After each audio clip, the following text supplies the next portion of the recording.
बोलिए शंकर भगवान की जय। चंचुला के प्रयत्न से पार्वती जी की आज्ञा पाकर तुम्बुरु का विंध्य पर्वत पर शिव पुराण की कथा सुनाकर बिंदुक का पिशाच योनि से उद्धार करना तथा उन दोनों दंपति का शिव धाम में सुखी होना।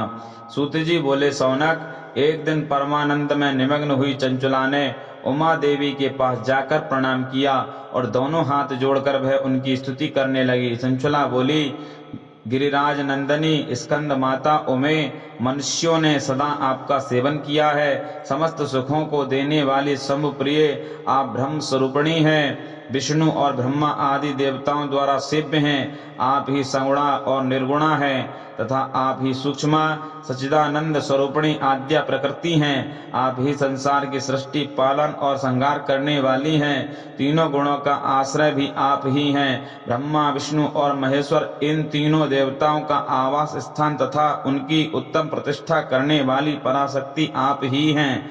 सूत जी कहते हैं, सौनक, जिसे सदगति प्राप्त हो चुकी थी वह चंचुला इस प्रकार महेश्वर की पत्नी उमा की स्तुति करके सिर झुकाए चुप हो गई। उसके नेत्रों में प्रेम के आंसू उमड़ आए थे। तब करुणा से भरी हुई शंकर प्रिया भक्त वत्सला पार्वती देवी ने चंचुला को संबोधित करके बड़े प्रेम से इस प्रकार कहा। पार्वती बोली, हे सखी चंचुले सुंदरी, मैं तुम्हारी की हुई इस स्तुति से बहुत प्रसन्न हूँ। बोलो, क्या वर मांगती हो? तुम्हारे लिए मुझे कुछ भी अदेय नहीं है। चंचुला बोली, निष्पाप गिरिराज कुमारी, मेरे पति बिंदुक इस समय कहाँ हैं? उनकी कैसी गति हुई है यह मैं नहीं जानती। कल्याणमय दीन वत्सले, मैं अपने उन पति देव से जिस प्रकार संयुक्त हो सकूं वैसा ही उपाय कीजिए। महेश्वरी महादेवी, मेरे पति एक शूद्र जातीय वैश्या के प्रति आसक्त थे और पाप में ही डूबे रहते थे। उनकी मृत्यु मुझसे पहले ही हो गई थी। ना जाने वे किस गति को प्राप्त हुए। गिरिजा बोली, बेटी, तुम्हारा बिंदुक नाम वाला पति बड़ा पापी था। उसका अंतःकरण बड़ा ही दूषित था। वैश्या का उपभोग करने वाला वह महामूढ़ मरने के बाद नरक में पड़ा। अगणित वर्षों तक नरक में नाना प्रकार के दुख भोगकर वह पापात्मा अपने शेष पाप को भोगने के लिए विंध्य पर्वत पर पिशाच हुआ है। इस समय वह पिशाच अवस्था में ही है और नाना प्रकार के क्लेश उठा रहा है। वह दुष्ट वहीं वायु पीकर रहता और सदा सब प्रकार के कष्ट सहता है। सूत जी कहते हैं, सौनक, गौरी देवी की यह बात सुनकर उत्तम व्रत का पालन करने वाली चंचुला उस समय पति के महान दुख से दुखी हो गई। फिर मन को स्थिर करके उस ब्राह्मण पत्नी ने व्यथित हृदय से महेश्वरी को प्रणाम करके पुनः पूछा। चंचुला बोली, महेश्वरी महादेवी, मुझ पर कृपा कीजिए और दूषित कर्म करने वाले मेरे उस दुष्ट पति का अब उद्धार कर दीजिए। देवी, कुत्सित बुद्धि वाले मेरे उस पापात्मा पति को किस उपाय से उत्तम गति प्राप्त हो सकती है, यह शीघ्र बताइए। आपको नमस्कार है। पार्वती ने कहा, तुम्हारा पति यदि शिव पुराण की पुण्यमयी उत्तम कथा सुने तो सारी दुर्गति को पार करके वह उत्तम गति का भागी हो सकता है। अमृत के समान मधुर अक्षरों से युक्त गौरी देवी का यह वचन आदर पूर्वक सुनकर चंचुला ने हाथ जोड़कर मस्तक झुकाकर उन्हें बारंबार प्रणाम किया और अपने पति के समस्त पापों की शुद्धि तथा उत्तम गति की प्राप्ति के लिए पार्वती देवी से यह प्रार्थना की, मेरे पति को शिव पुराण सुनाने की व्यवस्था होनी चाहिए। उस ब्राह्मण पत्नी के बारंबार प्रार्थना करने पर शिव प्रिया गौरी देवी को बड़ी दया आई। उन भक्त वत्सला महेश्वरी गिरिराज कुमारी ने भगवान शिव की उत्तम कीर्ति का गान करने वाले गंधर्व राज तुम्बुरु को बुलाकर उनसे प्रसन्नता पूर्वक इस प्रकार कहा, तुम्बुरो, तुम्हारी भगवान शिव में प्रीति है। तुम मेरे मन की बातों को जानकर मेरे अभिष्ट कार्यों को सिद्ध करने वाले हो। इसलिए मैं तुमसे एक बात कहती हूँ, तुम्हारा कल्याण हो।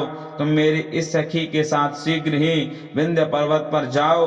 वहाँ एक महाघोर और भयंकर पिशाच रहता है। उसका वृतांत तुम आरंभ से ही सुनो। मैं तुमसे प्रसन्नता पूर्वक सब कुछ बताती हूँ। पूर्व जन्म में वह पिशाच बिंदुक नामक ब्राह्मण था। मेरी इस सखी चंचुला का पति था, परंतु वह दुष्ट वैश्यागामी हो गया। स्नान, संध्या आदि नित्य कर्म छोड़कर अपवित्र रहने लगा। क्रोध के कारण उसकी बुद्धि पर मूढ़ता छा गई थी। वह कर्तव्य का विवेक नहीं कर पाता था। अवच्य भक्षण, सज्जनों से द्वेष और दूषित वस्तुओं का दान लेना, यही उसका स्वाभाविक कर्म बन गया था। वह अस्त्र शस्त्र लेकर हिंसा करता, बाएं हाथ से खाता, दीनों को सताता और क्रूरता पूर्वक पराये घरों में आग लगा देता था। चांडालों से प्रेम करता और प्रतिदिन वेश्या के संपर्क में रहता था। बड़ा दुष्ट था वह पापी। अपनी पत्नी का परित्याग करके दुष्टों के संग में ही आनंद मानता था। वह मृत्यु पर्यंत दुराचार में ही फंसा रहा। फिर अंतकाल आने पर उसकी मृत्यु हो गई। वह पापियों के भोग स्थान घोर यमपुर में गया और वहां बहुत से नरकों का उपभोग करके वह दुष्टात्मा जीव इस समय विंध्य पर्वत पर पिशाच बना हुआ है। वहीं वह दुष्ट पिशाच अपने पापों का फल भोग रहा है। तुम उसके आगे यत्न पूर्वक शिव पुराण की उस दिव्य कथा का प्रवचन करो जो परम पुण्यमयी तथा समस्त पापों का नाश करने वाली है। शिव पुराण की कथा का श्रवण सबसे उत्कृष्ट पुण्य कर्म है। उससे उसका हृदय शीघ्र ही समस्त पापों से शुद्ध हो जाएगा और वह प्रेत योनि का परित्याग कर देगा। उस दुर्गति से मुक्त होने पर वह बिंदुक नामक पिशाच को मेरी आज्ञा से विमान पर बिठाकर तुम अपने शिव के समीप ले आओ। सूत जी कहते हैं, सौनक, महेश्वरी उमा के इस प्रकार आदेश देने पर गंधर्वराज तुम्बुरु मन ही मन बड़े प्रसन्न हुए।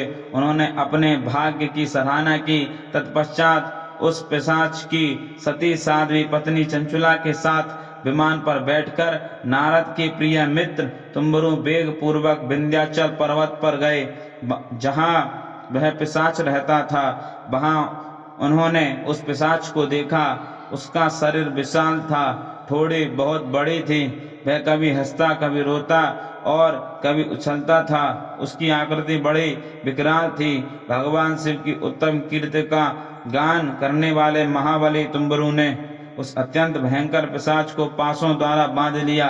तदंतर तुम्बुरु ने शिव पुराण की कथा वाचने का निश्चय करके महोत्सव युक्त स्थान और मंडप आदि की रचना की। इतने में ही संपूर्ण लोकों में बड़े वेग से यह प्रचार हो गया कि देवी पार्वती की आज्ञा से एक पिशाच का उद्धार करने के उद्देश्य से शिव पुराण की उत्तम कथा सुनाने के लिए तुम्बुरु विंध्य पर्वत पर गए हैं। फिर तो उस कथा को सुनने के लोभ से बहुत से देवर्षि भी शीघ्र ही वहां जा पहुंचे। आदर पूर्वक शिव पुराण सुनने के लिए आए हुए लोगों का उस पर्वत पर बड़ा अद्भुत और कल्याणकारी समाज जुट गया। फिर तुम्बुरु ने उस पिशाच को पासों से बांधकर आसन पर बिठाया और हाथ में बीड़ा लेकर गौरीपति की कथा का गान आरंभ किया। पहली अर्थात विद्येश्वर संहिता से लेकर 7वीं वायु संहिता तक महात्मा सहित शिव पुराण की कथा का उन्होंने स्पष्ट वर्णन किया। 7 संहिताओं सहित शिव पुराण का आदर पूर्वक श्रवण करके वे सभी श्रोता पूर्णतः कृतार्थ हो गए। उस परम पुण्य में शिव पुराण को सुनकर उस पिशाच ने अपने सारे पापों को धोकर उस पैशाचिक शरीर को त्याग दिया। फिर तो शीघ्र ही उसका रूप दिव्य हो गया। अंग कांति गौर वर्ण की हो गई। शरीर पर श्वेत वस्त्र तथा सब प्रकार से पुरुषोचित आभूषण उसके अंगों को उद्भासित करने लगे। वह त्रिनेत्रधारी चंद्रशेखर रूप हो गया। इस प्रकार दिव्य देहधारी होकर श्रीमान बिंदुक अपने प्राण बल्लभा चंचुला के साथ स्वयं भी पार्वती बल्लभ भगवान शिव का गुणगान करने लगा। उसकी स्त्री को इस प्रकार दिव्य रूप से सुशोभित देख वे सभी देवर्षि बड़े विस्मित हुए। उनका चित्त परमानंद से परिपूर्ण हो गया। भगवान महेश्वर का वह अद्भुत चरित्र सुनकर वे सभी श्रोता परम कृतार्थ हो प्रेम पूर्वक श्री शिव का यशोगान करते हुए अपने अपने धाम को चले गए। दिव्य रूप धारे श्रीमान बिंदुक भी सुंदर विमान पर अपनी प्रियतमा के पास बैठकर सुख पूर्वक आकाश में स्थित हो बड़ी शोभा पाने लगा। तदंतर महेश्वर के सुंदर एवं मनोहर गुणों का गान करता हुआ वह अपनी प्रियतमा तथा तुम्बुरु के साथ शीघ्र ही शिव धाम में जा पहुंचा। वहां भगवान महेश्वर तथा पार्वती देवी ने प्रसन्नता पूर्वक बिंदुक का बड़ा सत्कार किया और उसे अपना पार्षद बना लिया। उसकी पत्नी चंचला पार्वती जी की सखी हो गई। उस घनीभूत ज्योति स्वरूप परमानंदमय सनातन धाम में अविचल निवास पाकर वे दोनों दंपति परम सुखी हो गए। बोलो शंकर भगवान की जय।